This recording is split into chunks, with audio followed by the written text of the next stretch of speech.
Muchas gracias, Mercedes. Venimos al living de Telediario Federal para recibir a nuestro compañero, a Pablo Callejón, en esta mañana de martes. ¿Cómo te va, Pablo? Muy buenos días. Muy buenos días, Mariano. El saludo para todos. ¿Cómo están? Muy bien. ¿Vos? ¿Todo bien? Muy bien. Bueno. Con números que preocupan y tratando de ponerle desde lo periodístico una mirada lo más optimista posible, aunque los periodistas somos poco optimistas por naturaleza. Y está bien que así sea. Y es parte, claro, de nuestro trabajo. Pero la verdad es que los números en la Argentina, en Latinoamérica y en el mundo de la economía nos terminan revelando con mucha preocupación el camino que estamos transitando y las dificultades que todavía vamos a transitar a partir de lo que implica tener que enfrentar una pandemia que ha movido los cimientos del mundo, literalmente. Y hay de dónde agarrarse. Digo, están aquellos más optimistas y aquellos más pesimistas hacia futuro.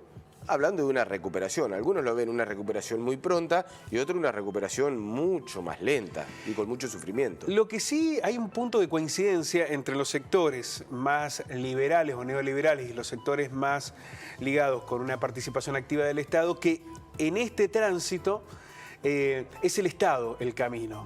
Después, algunos dicen, bueno, está bien, es el Estado, pero hay que fortalecer al mercado para que vuelva a ser lo que era antes. Y otros que dicen, no, este tiene que ser un camino para que el Estado tenga un rol diferente de aquí en más. Ahí están las dos vertientes, ¿no? Sí. Pero evidentemente las políticas que se asumen desde el Estado son las que están modificando o plantando las bases de cuál es la economía que hay en cada uno de los países y la que viene. Bueno, ¿no? que se ha reivindicado el rol del Estado en esta pandemia. Absolutamente. No digo en nuestro país, sino a nivel global.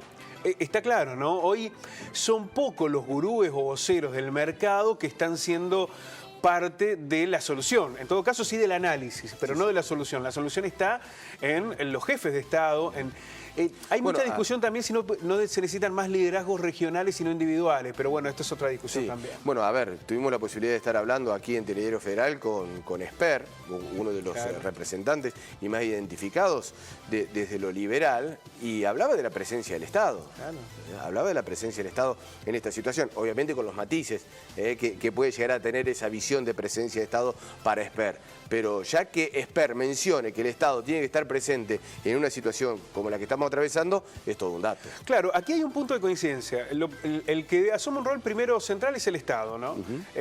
La cuestión es saber, una vez que se comiencen a fijar las bases del nuevo esquema económico, la nueva normalidad para la economía, es hacia qué vertiente se va. Si a una consolidación puramente del mercado o hacia un rol del Estado. Nadie habla de comunismo ni de todas esas cuestiones, pero digo, a una vinculación más firme del Estado en su vínculo con el mercado. Bueno, esta es la discusión que se está dando en cada uno de los países. Pero decíamos, números que preocupan. Vamos a ver un informe de la CEPAL que tiene que ver precisamente con la caída económica y cuál es la situación hoy en Latinoamérica. En algún momento, ¿te acordás que hablamos sobre cómo iba a impactar directamente en la economía más visible? ¿Te acordás de los comercios, de las industrias, aquello que es más tangible? Bueno, acá vamos a hablar un poco más de la economía general, de lo macro.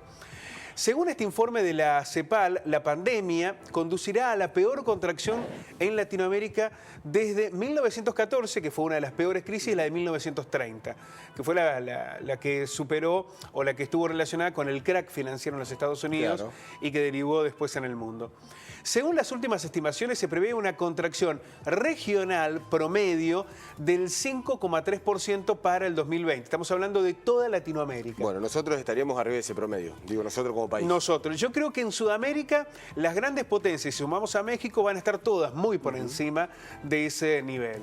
Van a estar, pensemos en México, Brasil, uno puede sumar Chile, la Argentina, Colombia, van a estar todas por encima del 9%. Vamos a la próxima trama. Desde antes de la pandemia, este es un dato central porque la Argentina venía de 2 años de recesión, ya se hablaba de una crisis similar al 2001, la economía argentina antes de la pandemia estaba en su peor situación, pero en otros países de Latinoamérica esto también ocurría, en el Caribe. Desde antes de la pandemia, América Latina y el Caribe ya acumulaban casi 7 años de bajo crecimiento, con un promedio del 0,4% entre el 2014 y el 2019. Pero los dos gigantes de Sudamérica, Argentina y Brasil, sobre todo Brasil, habían tenido un crecimiento casi cero, en algunos casos recesión. La crisis que sufre la región este año será la peor en toda su historia. Para encontrar una contracción de magnitud comparable, dice la CEPAL, hace falta retroceder. Aquí vamos los datos que señalábamos recién. Sí. La Gran Depresión del 1930 se cayó un 5%. O la de 1914, también, en la que Latinoamérica cayó un 4,9%. Es decir, que vamos a tener la peor crisis de la historia en Latinoamérica. La peor está ligada con esta pandemia del coronavirus. Desde la CEPAL advierten que es urgente acceder a recursos financieros con base en un apoyo flexible en los organismos financieros multilaterales, acompañado por líneas de crédito a bajo costo, alivios del servicio de la deuda y eventuales condonaciones. ¿Por qué es muy importante este dato? El informe es muy extenso, pero me pareció muy importante esta frase. Porque el problema que tienen también los países latinoamericanos es el fuerte endeudamiento, ni hablar de la Argentina. Sí. Hay un endeudamiento muy fuerte, o la Argentina tiene casi un comparativo con un PBI. Debemos prácticamente un PBI, sobre todo en las últimas políticas del gobierno nacional de Mauricio Macri. A partir de esta instancia, hay un debate. Por un lado, los países latinoamericanos necesitan el financiamiento externo. No se puede sostener porque son economías muy endebles, que además están muy vapuleadas, que vienen de una historia muy vapuleada. Necesitan de ese financiamiento externo. Pero en el medio tenés que resolver el endeudamiento actual, ¿no? Pero y además, ese sistema de endeudamiento o de financiamiento también va a cambiar. No, claro. Desde condiciones, claro, desde las circunstancias que están atravesando cada uno de los países, desde aquellos órganos que financiaban, también tienen una variante importante después de la pandemia. Por eso va a ser muy importante, claro, va a ser muy importante cómo se da la negociación de la deuda actual. Yo creo que lo de la Argentina va a ser un parámetro por la enorme deuda que tiene que enfrentar. Pero fijar las condiciones, por ejemplo, la Argentina está planteando volver a pagar a partir del 2024. Bueno, ahora se habla del 2021, sí, parte, muy poco, en comparación al término general. Pero necesitas recuperarte, necesitas salir de este atolladero para empezar a pagar lo que debes. Pero además necesitas salir con financiamiento, no te alcanza a salir con lo propio, porque son economías tenés que volver devastadas. a pedir, tenés que volver a pedir. Ahora, para volver a pedir, primero tenés que resolver el problema que tenés hoy. ¿En qué condiciones los vas a resolver para poder pedir después? Y después porque acá, a ver, se pone como el demonio es el financiamiento, y no lo es. No, es qué se hizo con el financiamiento. Porque ¿Para qué sirve endeudarse? ¿Para qué sirve? Si vos te volvés a endeudar, ¿para qué te vas a volver a endeudar? Claro. Bueno, es una discusión que también uno podría llevar al superávit, ¿no? A tener un superávit, un déficit. Estados Unidos es el país con mayor déficit en el mundo. Claro. Pero eso se controla con otras variables, no solamente con el déficit. Cuando se habla solo del déficit, nos quedamos a mitad de camino.